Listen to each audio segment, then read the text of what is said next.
Hallelujah. ನಮ್ಮ ಕರ್ತನಾದ ಯೇಸು ಕ್ರಿಸ್ತನ ನಾಮದಲ್ಲಿ ನಿಮ್ಮೆಲ್ಲರಿಗೂ ಶುಭಗಳು. ಮತ್ತೊಂದು ಸಾರಿ ನಮ್ಮ ಕರ್ತನ ನಾಮದಲ್ಲಿ ನಿಮ್ಮೆಲ್ಲರ ಮುಂದೆ ಬರುವುದಕ್ಕಾಗಿ ಆತನು ಸಜೀವವಾಗಿದ್ದಾನೆಂದು ನಾವು ಆರಾಧಿಸುವ ದೇವರು ನಮ್ಮ ಪ್ರಾರ್ಥನೆ ಲಾಲಿಸುತ್ತಿದ್ದಾರೆಂದು ದಿನವೂ ನಾವು ದೇವರೊಂದಿಗೆ ಸಹವಾಸ ಮಾಡುತ್ತಿರುವಾಗ ಅದ್ಭುತವಾದ ಅನುಭವ ಹೊಂದಿಕೊಳ್ತಿದ್ದೇವೆ ಎಂಬ ಸಂಗತಿಯನ್ನು ನಿಮ್ಮನ್ನು ಜ್ಞಾಪಕಗೊಳಿಸುತ್ತೇನೆ ಮತ್ತು ನಿಮ್ಮಲ್ಲಿ ಅನೇಕರು ತಿಳಿಯಪಡಿಸುತ್ತಿರುವ ಸಾಕ್ಷಿಗಳಿಗಾಗಿ ದೇವರನ್ನು ಸ್ತುತಿಸುತ್ತೇನೆ. ವಾಕ್ಯ ನಮ್ಮ ಜೀವಿತದಲ್ಲಿ ಹೇಗೆ ಕಾರ್ಯ ಮಾಡ್ತದೆ ನೋಡಿ. ವಾಕ್ಯದಿಂದ ನಾವು ಎಷ್ಟು ಭದ್ರಪಡಿಸಲ್ಪಟ್ಟು ಆಶೀರ್ವದಿಸಲ್ಪಡ್ತಿದ್ದೇವೆ ಎಂಬುದು ನೆನೆಸಿ ಎಲ್ಲರೂ ಸೇರಿ ದೇವರನ್ನು ಸ್ತುತಿಸಿ ಮೇಲಿಂದ ಮೇಲೆ ಆತನ ವಾಕ್ಯ ಕೇಳುವುದಕ್ಕಾಗಿ ಆಶಿಸುತ್ತಿದ್ದೇವೆ, ಹೌದಲ್ಲವೇ? ಬನ್ನಿ ಹಾಗಾದರೆ ಒಂದು ಚಿಕ್ಕ ಪ್ರಾರ್ಥನೆಯೊಂದಿಗೆ ಈ ದಿನ ಮತ್ತೊಮ್ಮೆ ದೇವರ ವಾಕ್ಯವನ್ನು ಧ್ಯಾನಿಸೋಣ. ಪರಿಶುದ್ಧ ದೇವರೇ, ಪ್ರೀತಿಯುಳ್ಳ ತಂದೆಯೇ, ನಿಮ್ಮ ಮಾತೇ ಇಲ್ಲದಿರುವುದಾದರೆ ನಮಗೆ ಈ ಲೋಕದಲ್ಲಿ ಏನೂ ಅರ್ಥ ಆಗಲ್ಲ ದೇವರೇ. ನೀವು ನುಡಿದ ಮಾತಿನ ಮೇರೆಗೆ ಬೆಳಕಾಗಲಿ ಅನ್ನಲು ಬೆಳಕು ಉಂಟಾಯಿತು ಎನ್ನುವುದರ ಪ್ರಕಾರ ನಮ್ಮ ಬದುಕಿನಲ್ಲಿ ನಾವು ನೀತಿ ನ್ಯಾಯವುಳ್ಳವರಾಗಿ ಭಯ ಭಕ್ತಿಯುಳ್ಳವರಾಗಿ ಒಳ್ಳೆಯದನ್ನು ಕೆಟ್ಟದನ್ನು ವಿವೇಚಿಸಿ ತಿಳಿದುಕೊಳ್ಳುತ್ತಿರುವುದಾದರೆ ಅದು ಕೇವಲ ನಿಮ್ಮ ವಾಕ್ಯೋಪದೇಶದಿಂದಲೇ ಸಾಧ್ಯ ಎಂದು, ನಿಮ್ಮ ವಾಕ್ಯ ನಮ್ಮ ಮನೋನೇತ್ರಗಳನ್ನು ಬೆಳಗಿಸುತ್ತಿದೆ ಎಂದು ಗುರುತಿಸಿ ನಿಮಗೆ ಸ್ತುತಿ ಸಲ್ಲಿಸುತ್ತೇವೆ. ಮತ್ತೊಂದು ಸಾರಿ ದೇವರೇ, ದೃಶ್ಯವಾದವುಗಳ ಮೇಲೆ ಅಲ್ಲದೆ ಅದೃಶ್ಯವಾದವುಗಳ ಮೇಲೆ ನಮ್ಮ ಮನಸ್ಸಿಡಲು ಸಹಾಯ ಮಾಡಿರಿ. ನಮ್ಮ ಆಧ್ಯಾತ್ಮಿಕ ಮನೋನೇತ್ರ ಬೆಳಗಿಸಿರೆಂದು ಕ್ರಿಸ್ತನ ನಾಮದಲ್ಲಿ ಬೇಡುತ್ತೇನೆ ತಂದೆಯೇ, ಆಮೇನ್. ಹೌದು ಪ್ರಿಯರೇ, ಯಾವಾಗ ನೋಡಿದ್ರೂ ಕೂಡ ನಾವು ಈ ಲೋಕದಲ್ಲಿ ಅನೇಕ ವಿಷಯಗಳ ಕುರಿತು ಕೇಳ್ತಿದ್ದೇವೆ ಹಾಗೂ ನೋಡ್ತಿದ್ದೇವೆ. ಈ ಲೋಕಕ್ಕೇ ಪರಿಮಿತರಾಗಿ ಬಿಡುತ್ತಿದ್ದೇವೆ. ಆದರೆ ನಮ್ಮ ಯೇಸು ಕಣ್ಣು ಕಾಣದಿರುವಂತಹ, ಕಿವಿ ಕೇಳದಿರುವಂತಹ, ಹೃದಯ ಗ್ರಹಿಸಿಕೊಳ್ಳದಿರುವಂತಹ ಎಷ್ಟೋ ಕಾರ್ಯಗಳನ್ನು ನಮಗಾಗಿ ಸಿದ್ಧ ಮಾಡ್ತಿದ್ದಾರೆ. ಆತನ ಅದೃಶ್ಯವಾದ ಹಸ್ತ ನಮ್ಮ ಜೀವಿತದಲ್ಲಿ ಕಾರ್ಯ ಮಾಡ್ತಾ ಇದೆ. ನಮ್ಮ ಎದುರುಗಡೆ ಒಂದು ಕೆಲಸ ನಮಗೇನಾದರೂ ಕಾಣಿಸಿಕೊಳ್ಳುವುದಾದರೆ, ಉದಾಹರಣೆಗೆ ಒಂದು ಪಾತ್ರೆ ಚೆನ್ನಾಗಿ ಆರ್ಟ್ ಮಾಡುವವರಿಗೆ ಏನಾದರೂ ತೋರಿಸುವುದಾದರೆ, ಅದರ ಹಿಂದೆ ಒಬ್ಬ ಆರ್ಟಿಸ್ಟ್ ಎಷ್ಟೋ ಕಾಲದಿಂದ ಶ್ರಮೆಪಟ್ಟು ಎಲ್ಲೋ ಯಾವುದೋ ಕಡೆ ತನ್ನ ರೂಮ್ನಲ್ಲಿ ಸಿದ್ಧಪಡಿಸಿಕೊಂಡು ಅದನ್ನು ಚೆನ್ನಾಗಿ ಫ್ರೇಮ್ ಮಾಡಿ ನಮ್ಮ ಮುಂದೆ ತಂದಾಗ ನೋಡಿ ಅದರಲ್ಲಿ ನಾವು ಆನಂದಿಸುತ್ತೇವೆ. ಹಾಗೆಯೇ ದೇವರು ನಮಗೋಸ್ಕರ ಸಿದ್ಧ ಮಾಡಿಟ್ಟಿರುವ ಆಶೀರ್ವಾದಗಳನ್ನು ನಾವು ತಕ್ಷಣವೇ ಅರ್ಥ ಮಾಡಿಕೊಳ್ಳುವುದಿಲ್ಲ. ಕೆಲವೊಂದು ಸಾರಿ ನಾವು ದೇವರಿಗೆ ಇಟ್ಟುಕೊಂಡಿರುವ ಮೊರೆ ತಕ್ಷಣವೇ ಉತ್ತರ ಬರಲಿಲ್ಲ ಅಂತ ಅಂದುಕೊಳ್ತೇವೆ. ಆದರೆ ಅದಕ್ಕಾಗಿ ಉತ್ತರ ದೇವರು ಸರಿಯಾದ ಸಮಯಕ್ಕಾಗಿ ಸಿದ್ಧಪಡಿಸುತ್ತಿದ್ದಾರೆ. ಉದಾಹರಣೆಗೆ, ಇಸ್ರಾಯೇಲ್ ಜನಾಂಗವನ್ನು ಐಗುಪ್ತ ದೇಶದಿಂದ ಹೊರಗೆ ತಂದಾಗ ಮಧ್ಯದಲ್ಲಿ ಅವರು ಕೆಂಪು ಸಮುದ್ರವನ್ನು ದಾಟಬೇಕಾಗಿತ್ತು. ಅಂದರೆ ಅಲ್ಲಿ ಕೆಂಪು ಸಮುದ್ರ ಅಡ್ಡ ಇದೆ ಎಂದು, ಅವರು ಮುಂದೆ ಸಾಗ್ಲಿಕ್ಕಾಗುವುದಿಲ್ಲ ಎಂದು ದೇವರಿಗೆ ಗೊತ್ತಿಲ್ಲವೋ? ಗೊತ್ತು. ಸಮುದ್ರದಲ್ಲಿ ಹೇಗೆ ಮಾರ್ಗ ತಯಾರು ಮಾಡಬೇಕೆಂದು ದೇವರ ಅದೃಶ್ಯ ಹಸ್ತ ಸಿದ್ಧಪಡಿಸುತ್ತಲೇ ಇದೆ. ಅವರು ಅಂದುಕೊಳ್ತಾರೆ, ಅವರು ಮೊರೆ ಇಡ್ತಾರೆ. ಅವರಿಗೆ ತೀರಾ ಅಡ್ಡ ಬಂದಾಗಲೇ ದೇವರಿಗೆ ಮೊರೆ ಇಡುತ್ತಾರೆ. ಫರೋಹನ ಸೈನ್ಯ ಹಿಂದೆ ಬೆನ್ನಟ್ಟುವಾಗಲೇ ಅವರಿಗೆ ಅವಶ್ಯಕತೆ ಅನಿಸಿತು. ಆದರೆ ಅಲ್ಲಿಯವರೆಗೂ ಅವರು ತಮ್ಮ ವಿಷಯವಾಗಿ ಏನೂ ಆಲೋಚಿಸಿಕೊಳ್ಳಲಿಲ್ಲ. ಅಷ್ಟಕ್ಕೂ ಎಲ್ಲಿ ಯಾಕೆ ನಿಂತಿದ್ದೇವೆ ಎಂಬುದು ಕೂಡ ಅವರಿಗೆ ಒಂದು ಗುರಿ ಇರಲಿಲ್ಲ. ನಮ್ಮ ಬದುಕಲು ಅನೇಕ ಸಾರಿ ಒಂದು ಗುರಿ ಇಲ್ಲದೆ ಯಾವುದ್ಯಾವುದೋ ಕೆಲಸದಲ್ಲಿ ಕೈ ಹಾಕಿ ಆ ಕೆಲಸಗಳನ್ನು ಮಾಡ್ತೇವೆ.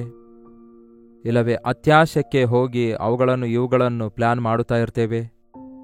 ಆದರೆ ಅವುಗಳನ್ನು ಪ್ರಾರ್ಥನೆಯಲ್ಲಿ ನೀವು ಬೇಡಿಕೊಳ್ಳುವುದಕ್ಕಿಂತ ಮುಂಚೆಯೇ ನಿಮ್ಮ ಅವಶ್ಯಕತೆಗಳೇನೆಂದು ನನಗೆ ಗೊತ್ತು ಎಂದು ಹೇಳಿರುವ ದೇವರ ಮಾತುಗಳನ್ನು ನಾವು ಜ್ಞಾಪಕ ಮಾಡಿಕೊಳ್ಳುವುದಾದರೆ, ಯಾವ ರೀತಿಯಾಗಿ ಅಷ್ಟೊಂದು ದೊಡ್ಡ ಕೆಂಪ ಸಮುದ್ರವನ್ನು 2 ಭಾಗವಾಗಿ ಮಾಡಬೇಕೆನ್ನುವುದು ಆತನ ಆ ಅದೃಶ್ಯ ಹಸ್ತ ಪ್ಲಾನ್ ಮಾಡುತ್ತಾ ಇರುವುದರಿಂದ ಆ ಒಂದು ಗಾಳಿ ಬರುವಂಥದ್ದು ಹಾಗೂ ಆ ನೀರಿನ ಮೇಲೆ ಎಷ್ಟು ರೇಷ್ಯೂನಲ್ಲಿ ಬಡಿದ್ರೆ ಆ ಸಮುದ್ರದಲ್ಲಿರುವ ನೀರು ಆ ಕಡೆ ಈ ಕಡೆ ನಿಂತ್ಕೊಳ್ತವೆ, ಮಧ್ಯದಲ್ಲಿ ಒಣನೆಲ ಉಂಟಾಗ್ತದೆ ಎಂಬುದು ಆ ಸಮುದ್ರದ ತಳಹದಿಯನ್ನು ಯಾವ ರೀತಿ ಆರಿಸುತ್ತದೆಂದು ಇಂದಿಗೂ ಆಶ್ಚರ್ಯಕರವಾಗಿದೆ. ಆದರೆ ದೇವರ ಪ್ರಣಾಳಿಕೆಯಲ್ಲಿ ಆತನು ಮುಂಚಿತವಾಗಿಯೇ ಮಾರ್ಗವನ್ನು ತೆರೆದಿಟ್ಟಿದ್ದಾರೆ. ನಮ್ಮ ಜೀವಿತದಲ್ಲೂ ಕೂಡ ಎಷ್ಟೋ ಕೆಂಪು ಸಮುದ್ರಗಳನ್ನು ದಾಟಬೇಕಾಗ್ತದೆ. ಗಂಡಾಂತರದಂತಹ ಸಮಸ್ಯೆಗಳು ನಮ್ಮ ಮುಂದೆ ಎದುರಾಗುವಾಗ ನಾವು ಅಯ್ಯೋ ಅಯ್ಯೋ ಲಬೋ ದಿಬೋ ಅನ್ನುತ್ತೇವೆ. ಆದರೆ ನಮ್ಮ ಯೇಸು ನಮ್ಮ ಸಂಗಡ ಇದ್ದಾರೆ ಎಂದು ನಾವು ಗುರುತಿಸುವುದಾದರೆ, ನಂಬುವುದಾದರೆ, ಅಗಾಧದೊಳಗಿಂದಲೂ ಕೂಡ ಆತನು ನಮ್ಮನ್ನು ಮೇಲಕ್ಕೆ ಎತ್ತಬಲ್ಲನು. ಆತನು ನಮಗೆ ಮಾರ್ಗವನ್ನು ಸಿದ್ಧಪಡಿಸಬಲ್ಲನು, ನಮ್ಮನ್ನು ದಡಕ್ಕೆ ಸೇರಿಸಬಲ್ಲನು ಎಂಬ ನಂಬಿಕೆ ನಮಗಿರುವುದಾದರೆ ಅದ್ಭುತಗಳನ್ನು ನಮ್ಮ ಜೀವಿತದಲ್ಲಿ ನಾವು ನೋಡ್ತೇವೆ, ಇವಾಗಲೂ ಕೂಡ ನೋಡ್ತೇವೆ. ಹೌದು, ಅಷ್ಟಕ್ಕೂ ಪ್ರಸ್ತುತವಾಗಿ ನೀವು ಯಾವುದಾದರೂ ಒಂದು ಭಯಂಕರವಾದ ಶೋಧನೆಯಲ್ಲಿದ್ದೀರೋ, ದಾರಿ ತೋಚದ ಪರಿಸ್ಥಿತಿಯಲ್ಲಿದ್ದೀರೋ, ಮುಂದಕ್ಕೆ ಸಾಗಲಾರದ ಪರಿಸ್ಥಿತಿಯಲ್ಲಿದ್ದೀರೋ, ಹೇಗೆ ನಾನು ಕೆಲಸ ಮಾಡಲು ಸಾಧ್ಯ, ಎಲ್ಲಿದೆ ನನ್ನ ಹತ್ರ ದುಡ್ಡಿಲ್ವಲ್ಲ, ನನಗೆ ಒಂದು ಉದ್ಯೋಗ ಇಲ್ವಲ್ಲ, ಕನಿಷ್ಠ ಒಂದು ಶ್ಯೂರಿಟಿ ಇಲ್ವಲ್ಲ, ನಾನು ಕೈ ಹಾಕಿದ ಕೆಲಸವನ್ನು ಹೇಗೆ ಮುಂದುವರಿಸಬಲ್ಲೆನು, ಇಲ್ಲವೇ ನನಗೆ ಅವಶ್ಯಕವಾದದ್ದನ್ನು ಹೇಗೆ ನಾನು ತೀರಿಸಬಲ್ಲೆನು ಎಂದು ದೇವರಿಗೆ ಪ್ರಾರ್ಥಿಸ್ತಿದ್ದೇನಲ್ಲವೇ, ಉತ್ತರ ಬರಲಿಲ್ವಲ್ಲ ಎಂದು ಯೋಚಿಸ್ತಾ ಚಿಂತೆಗೊಳಗಾಗಿದ್ದೀರಾ? ತನ್ನ ಸಮಯದಲ್ಲಿ ದೇವರು ಸಮಸ್ತವನ್ನು ಚೆನ್ನಾಗಿ ಮಾಡಿ ಮುಗಿಸ್ತಾರೆ. ಆತನು ಏನ್ ಮಾಡುತ್ತಾನೆಂದು ತಿಳಿದುಕೊಂಡಿರುವುದರಿಂದ ಆತನು ನಮ್ಮ ಹಾಗೆ ಆತುರತೆ ಪಡುವ ಅಗತ್ಯವಿಲ್ಲ. ಆತನಿಗೆ ಏನಾಗ್ತಿದೆ ಎಂದು ಗೊತ್ತು, ನಮಗೇನ್ ಬೇಕು ಅಂತ ಗೊತ್ತು, ನಮ್ಮನ್ನು ಹೇಗೆ ನಡೆಸಬೇಕು ಎಂದು ಆತನು ಮುಂಚಿತವಾಗಿಯೇ ಅರಿತವನಾಗಿದ್ದಾರೆ. ಆತನು ನಮ್ಮನ್ನು ಪ್ರೀತಿಸುವ ದೇವರಾಗಿದ್ದಾರೆ. ನಮ್ಮ ಮಾರ್ಗಗಳನ್ನು ಸರಾಗ ಮಾಡುವುದಕ್ಕಾಗಿ, ನಮ್ಮ ಜೀವಿತವನ್ನು ಶ್ರೇಷ್ಠವಾದದ್ದನ್ನಾಗಿ ರೂಪಿಸುವುದಕ್ಕಾಗಿ ಆತನು ಆಶಿಸಿದ ಸ್ಥಾನದಲ್ಲಿ ಆತನನ್ನು ಮಹಿಮೆಪಡಿಸುತ್ತಾ ಜೀವಿಸಬೇಕೆಂದು ದೇವರು ಆಶಿಸುವವರಾಗಿದ್ದಾರೆ. ನಾವು ನಮ್ಮೆದುರಿಗೆ ಇರುವುದನ್ನು ನೋಡಿ ನಾವು ಗಾಬರಿ ಪಡ್ತಿರ್ತೇವೆ, ನಮ್ಮ ಶತ್ರುಗಳನ್ನು ನೋಡಿ ಗಾಬರಿಗೊಳ್ತಾ ಇರ್ತೇವೆ. ಆದರೆ ನಮ್ಮೊಳಗಿರುವ ದೇವರು ಎಷ್ಟು ದೊಡ್ಡವನಾಗಿದ್ದಾನೆಂದು, ನಾವು ಮೊರೆ ಇಟ್ಟಂತಹ ದೇವರು ಎಂತಹ ಅದ್ಭುತ ಮಾಡಬಲ್ಲನು ಎಂಬುದಾಗಿ ನಂಬಲಿಕ್ಕೆ ಆಗುತ್ತಾ ಇಲ್ಲ. ಯಾತ್ರಿಕನ ಪ್ರಯಾಣ ಎಂಬುದಾಗಿ ಒಂದು ಪುಸ್ತಕ ಇದೆ, ನೀವೆಂದಾದರೂ ಓದಿದ್ದೀರೋ ಇಲ್ಲವೋ? ಅದು ಬೈಬಲ್ ನಂತರ ಓದಬೇಕಾದ ಪುಸ್ತಕವಾಗಿದೆ ಎಂದು ಒಂದು ಕಾಲದಲ್ಲಿ ಹೇಳ್ತಾ ಇದ್ರು. ಆ ಯಾತ್ರಿಕನ ಪ್ರಯಾಣದಲ್ಲಿ ಜಾನ್ ಬನಿಯನ್ ಎಂಬ ಒಬ್ಬ ವ್ಯಕ್ತಿ ಸುವಾರ್ತೆ ಸಾರುತ್ತಾ ಇರುವುದಕ್ಕಾಗಿ ಸೆರೆಮನೆಯೊಳಗೆ ಬಂಧಿಸಿಡ್ತಾರೆ. ಆ ಸೆರೆಮನೆಯೊಳಗೆ ಆ ಯಾತ್ರಿಕನ ಪ್ರಯಾಣ ಎಂಬ ಪುಸ್ತಕವನ್ನೇ ಅವರು ಬರೆಯುತ್ತಾರಂತೆ. ದೈವ ದರ್ಶನ ಹೊಂದಿಕೊಂಡು ದೇವರ ಪ್ರತ್ಯಕ್ಷತೆಯನ್ನು ಭದ್ರಪಡಿಸಿ ಪುಸ್ತಕವನ್ನಾಗಿ ಪ್ರಿಂಟ್ ಹಾಕಿಸಿದರು. ಅದರಲ್ಲಿ ಒಂದು ಸಂಘಟನೆ ಇದೆ. ಅದೇನೆಂದರೆ, ಒಂದು ಬೆಂಕಿ ಉರಿಯುತ್ತಾ ಇತ್ತು. ಹಾಗೆ ಉರಿಯುತ್ತಿರುವಂತಹ ಆ ಬೆಂಕಿಯೊಳಗೆ ಸೈತಾನನು ಬಿಂದಿಗೆಯಷ್ಟು ನೀರು ಹೊಯ್ತಾ ಇದ್ದ. ವಿಚಿತ್ರವೇನೆಂದರೆ, ಎಷ್ಟೇ ನೀರು ಹೊಯ್ದರೂ ಕೂಡ ಆ ಬೆಂಕಿ ಆರಿ ಹೋಗ್ತಿಲ್ಲ. ಕಾರಣ ಏನಾಗಿರಬಹುದು ಎಂದು ಯೋಚಿಸುತ್ತಿರುವಾಗ ಮೇಲಕ್ಕೆ ನೋಡಿ ಎಂಬ ಸ್ವರ ಕೇಳಿಸಿತು. ಮೇಲಕ್ಕೆ ನೋಡಿದ್ರೆ ದೇವರ ದೂತರು ಒಂದು ದೊಡ್ಡ ಬಿಂದಿಗೆ, ಅಂದರೆ 4-5 ಕೊಡ ನೀರು ಹಿಡಿಯುವಷ್ಟು ದೊಡ್ಡ ಬಿಂದಿಗೆ ಅದಾಗಿರುತ್ತೆ. ಅಂತಹ ದೊಡ್ಡ ಬಿಂದಿಗೆಗಳಿಂದ, ಅಂದರೆ ಒಂದು ಬಿಂದಿಗೆಗೆ 5-6 ಪಟ್ಟು ಜಾಸ್ತಿಯಾಗಿರುವಂತಹ ಪಾತ್ರೆಗಳಿಂದ ಎಣ್ಣೆ ಹೊಯ್ತಾ ಇದ್ರಂತೆ. ಆ ಬೆಂಕಿಯೊಳಗೆ ಎಣ್ಣೆ ನೀರಿನ ರೇಷೆಗಿಂತಲೂ ಹೆಚ್ಚಾಗಿರುವುದರಿಂದ, ಎಣ್ಣೆ ಹೊಯ್ತಾ ಇರುವುದರಿಂದ ನೀರು ಪಕ್ಕಕ್ಕೆ ಸರಿಯುತ್ತಾ ಇದ್ವು. ಅದಕ್ಕೆ ಬೆಂಕಿ ಆರಲಿಲ್ಲ. ಅಂದರೆ ನಮಗೆ ಸೈತಾನನು ಉಂಟು ಮಾಡುವ ಆಟಂಕಗಳು ಎಷ್ಟೇ ಇದ್ರೂ ಸಹ ಅವುಗಳನ್ನು ಜಯಿಸಲು ಸಹಾಯ ಮಾಡುವ ಕರ್ತನು ನಮಗೋಸ್ಕರ ತನ್ನ ಅದೃಶ್ಯ ಹಸ್ತವನ್ನು ನಮಗೋಸ್ಕರ ಕಾರ್ಯ ಮಾಡುವಂಥದ್ದಾಗಿರುತ್ತೆ. ನಮ್ಮ ಮನೋನೇತ್ರಗಳು ತೆರೆಯಲ್ಪಟ್ರೆ, ನಾವು ನಂಬಿರುವ ದೇವರ ಶ್ರೇಷ್ಠತೆಯನ್ನು ಗುರುತಿಸಿ ಅದನ್ನು ನಾವು ನಂಬುವುದಾದರೆ ಎಷ್ಟೋ ಚೆನ್ನಾಗಿರುತ್ತೆ. ನೀವು ಭಯಪಡಬೇಡಿರಿ, ಯುದ್ಧವು ಯೆಹೋವನದೇ, ನೀವು ಸುಮ್ಮನೆ ದೇವರ ರಕ್ಷಣೆ ಕಾರ್ಯ ನೋಡಿರಿ ಎಂದು ಆ ದಿನ ಮೋಶೆ ಹೇಳಿದಂತೆ, ಆ ಇಸ್ರಾಯೇಲರಿಗೆ ಹೇಳಿದಂತೆ, ನಮ್ಮ ಜೀವಿತದಲ್ಲಿ ನಾನಾ ವಿಧವಾದ ಯುದ್ಧಗಳನ್ನು, ಹೋರಾಟಗಳನ್ನು ನಾವು ಎದುರಿಸುತ್ತಿರುವಾಗ ಕರ್ತನಿಗೆ ಮೊರೆಯಿಟ್ಟು ನಿರ್ಭಯದಿಂದ ದೇವರಲ್ಲಿ ನಂಬಿಕೆ ಇಟ್ಟು ನಾವು ಮುಂದೆ ಸಾಗುವುದಾದರೆ ಅದ್ಭುತ ಕಾರ್ಯಗಳನ್ನು ನಮ್ಮ ಜೀವಿತದಲ್ಲಿ ನೋಡಬಲ್ಲೆವು. ಉಪದ್ರವಗಳಿಂದ ತಪ್ಪಿಸಲ್ಪಡುವೆವು. ಒಳ್ಳೆ ಕಾರ್ಯಗಳನ್ನು ನಮ್ಮ ಜೀವಿತದಲ್ಲಿ ನೋಡಬಲ್ಲೆವು.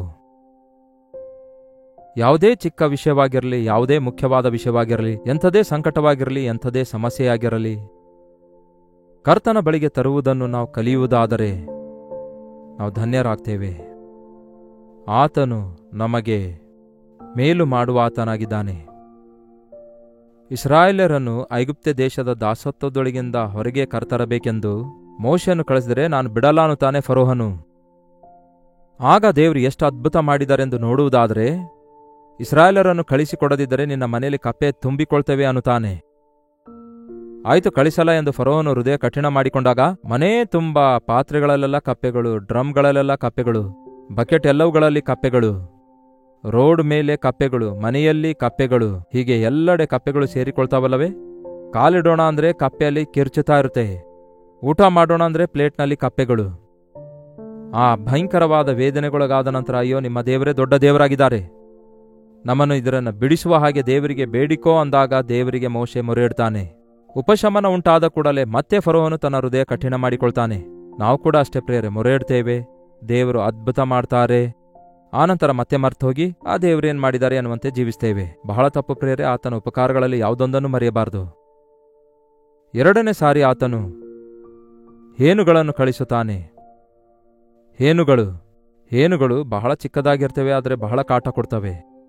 ನಾನಾ ವಿಧವಾದ ಹೇನುಗಳಿವೆ. ನಮ್ಮ ಸ್ಕಿನ್ನಿಗೆ ಅಂಟಿಕೊಳ್ಳುವ ಹೇನುಗಳು, ತಲೆಯಲ್ಲಿ ಅಂಟಿಕೊಳ್ಳುವ ಹೇನುಗಳು. ಈ ಹೇನುಗಳು ನಮಗಿರುವ ಬ್ಲಡ್ ಅನ್ನೆಲ್ಲ ಹೀರಿಕೊಳ್ತವೆ. ಆ ದಿನ ಐಗುಪ್ತದಲ್ಲಿ ಎಲ್ಲಾ ಕಡೆ ಹೇನುಗಳಿದ್ದು, ಎಲ್ಲರೂ ಮೈ ಕೆರ್ಕೊಳ್ತಾ ಇದ್ರು. ಮಾಂತ್ರಿಕರು ಕೂಡ ನಾವು ಹಾಗೆ ಮಾಡ್ತೇವೆ, ಕಪ್ಪೆಗಳು ಬಂದಾಗ ನಾವು ಕೂಡ ಕಪ್ಪೆಗಳನ್ನು ಬರಮಾಡ್ತೇವೆ ಅಂತ ಹೇಳಿ ಅವರು ಬರಮಾಡಿದ್ರು. ಆದರೆ ಪ್ರಯೋಜನವೇನು? ಕಪ್ಪೆಗಳಿಂದ ಬಿಡುಗಡೆ ಬೇಕಿತ್ತು. ಇರುವ ಕಪ್ಪೆಗಳಿಂದಲೇ ತಾಳಿಕೊಳ್ಳಲಿಕ್ಕಾಗದಿರುವಾಗ ಮತ್ತಷ್ಟು ಹೆಚ್ಚು ಕಪ್ಪೆ ಬಂದರೆ ಪ್ರಯೋಜನವೇನು? ಆದರೆ ಈಗ ಹೇನುಗಳನ್ನು ಬರಮಾಡಿದಾಗ ಅಲ್ಲಿನ ಮಾಂತ್ರಿಕರು ಕೂಡ ಪ್ರಯಾಣ ಮಾಡ್ತಾರೆ, ಆದರೆ ಅವರಿಂದ ಆಗುವುದಿಲ್ಲ. ಕೆಲವೊಂದು ಸಾರಿ ನಾವು ಅಂದ್ಕೊಳ್ತೇವೆ ದೇವರು ದೆವ್ವವು ಒಂದೇ, ದೇವರ ಶಕ್ತಿ ದುರಾತ್ಮ ಶಕ್ತಿ ಒಂದೇ ಅಂದ್ಕೊಳ್ತೇವೆ. ದೇವರು ಮಾಡೋದೊಂದೇ, ಮನುಷ್ಯರು ಮಾಡೋದು ಒಂದೇ ಅಂದ್ಕೊಳ್ತೇವೆ. ಆ ರೀತಿಯಾಗಿ ಯೋಚಿಸ್ತೇವೆ. ಅದು ಬಹಳ ತಪ್ಪಾದ ಆಲೋಚನೆಯಾಗಿದೆ. ಒಂದು ಸಾರಿ ನೀವು ವಿಮೋಚನೆ ಕಾಂಡ 8ನೇ ಅಧ್ಯಾಯ ನೋಡುವುದಾದರೆ 18ನೇ ವಚನ ಹೇಳುತ್ತೆ, ಜೋಯಿಸರು ತಮ್ಮ ಗುಪ್ತ ವಿದ್ಯೆಯಿಂದ ಹಾಗೆಯೇ ಹೇನುಗಳನ್ನುಂಟು ಮಾಡುವುದಕ್ಕೆ ಪ್ರಯತ್ನ ಮಾಡಿದಾಗ್ಯೂ ಆಗದೆ ಹೋಯಿತು. ಜೋಯಿಸರಿಂದ, ಮಂತ್ರವಾದಿಗಳಿಂದ ದೇವರ ಕಾರ್ಯಗಳು ನಡೆಯುವುದಿಲ್ಲ. ಸೇಮ್ ಮಾಡೋಣ, ಡುಪ್ಲಿಕೇಟ್ ಮಾಡೋಣ ಅಂದಾಗ ಕೆಲವು ವಿಷಯಗಳಲ್ಲಿ ಹಾಗೆ ನಡೆಯುವುದಿಲ್ಲ. ಆ ಹೇನುಗಳು ಮನುಷ್ಯರ ಮೇಲೆಯೂ ಪಶುಗಳ ಮೇಲೆಯೂ ಇದ್ದವು. ಆಗ ಜೋಯಿಸರು ಇದು ದೇವರ ಶಕ್ತಿ ಎಂದು ಫರೋಹನಿಗೆ ಹೇಳಿದರು. ಪುಟ್ನೋಟಲ್ಲಿ ನೋಡ್ತೇವೆ ಇದು ದೇವರ ಕೈ ಕೆಲಸವೆಂದು. ಏನಯ್ಯ ಈ ಹೇನುಗಳು, ಇವುಗಳ ವಿಷಯದಲ್ಲಿ ಏನು ಮಾಡ್ಲಿಕ್ಕಾಗ್ತಿಲ್ಲ, ನಾವು ಹೇನುಗಳನ್ನು ಹುಟ್ಟಿಸ್ಲಿಕ್ಕಾಗ್ತಾ ಇಲ್ಲ, ಅವುಗಳಿಂದ ಬಿಡಿಸ್ಲಿಕ್ಕಾಗ್ತಾ ಇಲ್ಲ. ಯಾಕೆ? ಯಾವುದೇ ಔಷಧಿ ಹಾಕಿದ್ರೂ ಅವು ಹೋಗ್ತಾ ಇಲ್ಲ. ಹುಳಗಳ ಔಷಧಿ ಎಂಬುದಾಗಿ ಈ ದಿನಗಳಲ್ಲಿ ಎಷ್ಟೋ ಮನೆಗಳಲ್ಲಿ ನೋಡಿ, ಆ ಔಷಧಿ ಸ್ಪ್ರೇ ಮಾಡ್ತಾರೆ, ಏನೇನೋ ಮಾಡ್ತಾರೆ, ಅವೆಲ್ಲ ಹಾನಿಕರವೇ. ಮುಖ್ಯವಾಗಿ ಹಸುಕೂಸುಗಳ ಹೆಲ್ತ್ಗೆ, ಲಂಗ್ಸ್ಗೆ ಎಷ್ಟು ಎಫೆಕ್ಟ್ ಆಗ್ತವೆ ನೋಡಿ.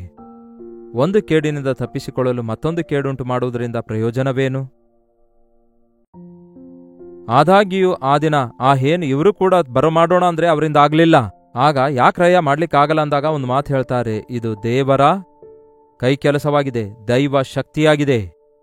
ಕೆಳಗಡೆ ಪುಟ್ನೋಟಲ್ಲಿ ಇದು ದೇವರ ಬೆರಳು ಪ್ರಿಯರೇ.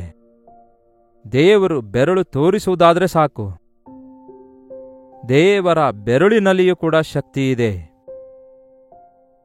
ಯಾವಾಗ ಆ ಒಂದು ಬೆರಳು, ದೇವರ ಬೆರಳು ಆ ಐಗುಪ್ತ ದೇಶದಲ್ಲಿ ಅದ್ಭುತ ಕಾರ್ಯ ಮಾಡುವುದಕ್ಕಾಗಿ ದೇವರ ಹಸ್ತ ಅಂದ್ರೆ ಈ ಅಂಗೈಯೇ ಹಸ್ತ, ಹೌದಲ್ಲವೇ? ಮೊಳಕೈವರೆಗೂ ಅಂದ್ರೆ ಇಲ್ಲಿಯವರೆಗೂ, ಇಲ್ಲವೇ ಕೈ ಅಂದ್ರೆ ಪೂರ್ತಿ ಕೈ. ಈ ಕೈಯೆಲ್ಲ ಉಪಯೋಗಿಸುವ ಅಗತ್ಯವಿಲ್ಲ ದೇವರು ನಮ್ಮನ್ನು ಬಿಡಿಸುವುದಕ್ಕಾಗಿ.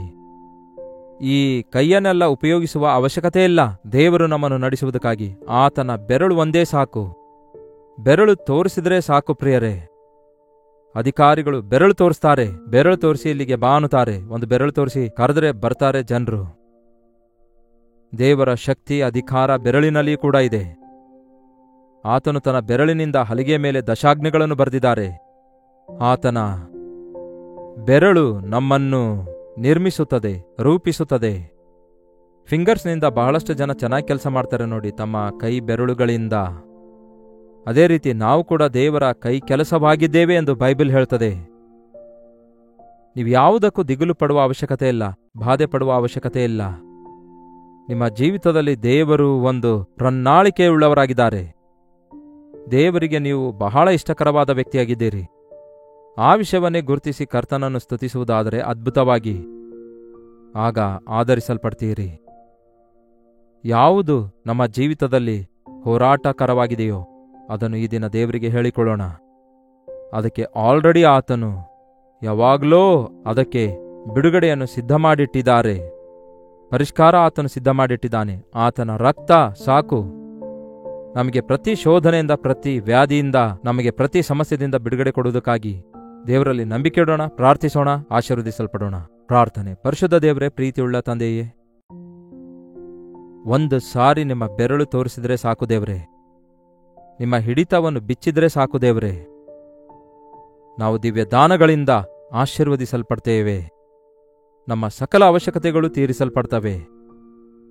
ಈ ಲೋಕದಲ್ಲಿ ನಾವು ಜೀವಿಸುತ್ತಿರುವಾಗ ಪರಿಸ್ಥಿತಿಗಳಿಗೆ ಭಯಪಡುವವರಾಗಿ, ಲೋಕಕ್ಕೆ ಒಳಗಾಗುವವರಾಗಿರದೆ, ನಮಗಾಗಿ ಪ್ರಾಣ ಕೊಟ್ಟ ಕರ್ತನಿದ್ದಾನೆಂದು, ನಮ್ಮ ಮೇಲನ್ನು ಕೋರುವ ದೇವರಿದ್ದಾರೆಂದು, ಯಾವುದನ್ನು ಬಿಗಿಯಾಗಿ ಹಿಡ್ಕೊಳ್ಳದೆ ಒದಗಿಸುವಾತನಾಗಿದ್ದಾರೆಂದು, ನಮ್ಮನ್ನು ಒಣಗಿಸಲಾರದೆ ಸಮೃದ್ಧಿಯಾಗಿ ಅನುಗ್ರಹಿಸಲು ಆಶಿಸುವ ದೇವರು ನಮಗಿದ್ದಾರೆಂದು, ನಾನು ಅವರಿಗೆ ಜೀವವನ್ನು, ಸಮೃದ್ಧಿಯಾದ ಜೀವವನ್ನು ಕೊಡಲು ಬಂದಿದ್ದೇನೆ ಎಂಬ ಮಾತನ್ನು ಜ್ಞಾಪಕ ಮಾಡಿಕೊಳ್ತೇವೆ. ಈ ದಿನ ಯಾರ್ಯಾರು ಈ ಪ್ರಾರ್ಥನೆಯಲ್ಲಿ ಐಕ್ಯವಾಗಿದ್ದಾರೋ, ಯಾವ್ಯಾವ ಸಮಸ್ಯೆಯಲ್ಲಿದ್ದಾರೋ, ಯಾವ ಯಾವ ಅವಶ್ಯಕತೆಯಲ್ಲಿದ್ದಾರೋ, ಯಾವ ವಿಷಯದಲ್ಲಿ ಅವರು ಕುಗ್ಗಿ ಹೋಗಿದ್ದಾರೋ, ಯಾಕೆ ದೇವರು ನನಗೆ ಸಹಾಯ ಮಾಡ್ತಾ ಇಲ್ಲ ಎಂಬ ನಿರುತ್ಸಾಹದಲ್ಲಿ ಯಾರಿದ್ದಾರೋ, ನಿಮ್ಮ ಅದೃಶ್ಯ ಹಸ್ತವು ನಮಗೋಸ್ಕರ ಸಮಸ್ತವನ್ನು ಸಿದ್ಧಪಡಿಸುತ್ತದೆಂದು, ತಕ್ಕ ಸಮಯದಲ್ಲಿ ನೀವು ಸಮಸ್ತವನ್ನು ಬಯಲುಪಡಿಸುತ್ತೀರೆಂದು ನಂಬಲು ನಮ್ಮಲ್ಲಿ ಪ್ರತಿಯೊಬ್ಬರಿಗೂ ಸಹಾಯ ಮಾಡಿರೆಂದು ಕ್ರಿಸ್ತನ ನಾಮದಲ್ಲಿ ಬೇಡುತ್ತೇನೆ ತಂದೆಯೇ, ಆಮೇನ್. ನಮ್ಮ ತಂದೆಯಾದ ದೇವರ ಪ್ರೀತಿಯು, ಮಗನಾಗಿರುವ ಕ್ರಿಸ್ತನ ಕೃಪೆಯು, ಆದರಣೆಕರ್ತನಾದ ಪರಿಶುದ್ಧಾತ್ಮನ ಸಹವಾಸವು ಕೂಡಿ ಬಂದಿರುವ ನಮ್ಮೆಲ್ಲರ ಸಂಗಡ ಇಂದಿಗೂ ಸದಾಕಾಲಕ್ಕೂ ನೆಲೆಯಾಗಿರಲಿ. ಆಮೇನ್. ದೇವರಿಗೆ ಸ್ತೋತ್ರ. ನಿಮ್ಮ ಪ್ರಾರ್ಥನಾ ಮನವಿಗಳನ್ನು 8939731313 ನಂಬರ್ಗೆ ನೀವು ಇತರ ದೇಶದಿಂದ ವೀಕ್ಷಿಸುವುದಾದರೆ ಕೊಡಲ್ಪಟ್ಟಂತಹ ಇದೇ ನಂಬರಿಗೆ ಒಂದು ಟೆಕ್ಸ್ಟ್ ಇಲ್ಲವೇ ವಾಯ್ಸ್ ಮೆಸೇಜ್ ಮೂಲಕ ವಾಟ್ಸಪ್ ಕಳಿಸಿರಿ. ನಿಮಗೋಸ್ಕರ ನಾವು ಪ್ರಾರ್ಥಿಸ್ತಿದ್ದೇವೆ, ನೀವು ಕೂಡ ಪ್ರಾರ್ಥಿಸಿರಿ. ದೇವರು ನಮ್ಮ ಪ್ರಾರ್ಥನೆಗಳನ್ನು ಕೇಳ್ತಿದ್ದಾರೆ, ನಮ್ಮ ಪ್ರಾರ್ಥನೆಗಳಿಗೆ ಉತ್ತರವನ್ನು ಸಿದ್ಧಪಡಿಸುತ್ತಾ ಇದ್ದಾರೆ. ಯಾವಾಗ ಯಾವುದು ಅವಶ್ಯಕವಾಗಿದೆಯೋ, ಅರ್ಜೆಂಟ್ ಆಗಿರೋದಾದರೆ ಅರ್ಜೆಂಟ್, ಈಗ ನಿಮ್ಗೆ ಅವಶ್ಯಕವಾಗಿರೋದಾದರೆ ಯಾವತ್ತು ನಿಮಗೆ ಬೇಕು, ಯಾವಾಗ ನಿಮಗೆ ಬೇಕು ಎಂದು ನಿಮ್ಮ ಜೀವಿತವೆಲ್ಲ ಅರಿತಿರುವ ದೇವರಿಗೆ ಬಹಳ ಚೆನ್ನಾಗಿ ಗೊತ್ತಿರೋದ್ರಿಂದ ಗಾಬರಿಗೊಳ್ಳಬೇಡಿ, ಅವಸರ ಪಡಬೇಡಿ. ಕರ್ತನ ಚಿತ್ತಕ್ಕೋಸ್ಕರ, ಕರ್ತನ ವಿಷಯಕ್ಕೋಸ್ಕರ, ಕರ್ತನ ಉದ್ದೇಶಕ್ಕೋಸ್ಕರ ಕಾದುಕೊಂಡಿರಿ. ಆಗ ಸಮಸ್ತವು ಸಮಕೂಡಿ ನೆರವೇರುತ್ತವೆ. ಕರ್ತನ ಚಿತ್ತವಿರುವುದಾದರೆ ಮತ್ತೆ ನಾಳೆ ಇದೇ ಅನುದಿನದ ಧ್ಯಾನ ಎಂಬ ಕಾರ್ಯಕ್ರಮದಲ್ಲಿ ಮತ್ತೆ ಭೇಟಿಯಾಗೋಣ. ಅಲ್ಲಿವರೆಗೂ ದೇವರ ಮಹಾಕೃಪೆ ನಿಮ್ಮೆಲ್ಲರೊಂದಿಗಿರಲಿ.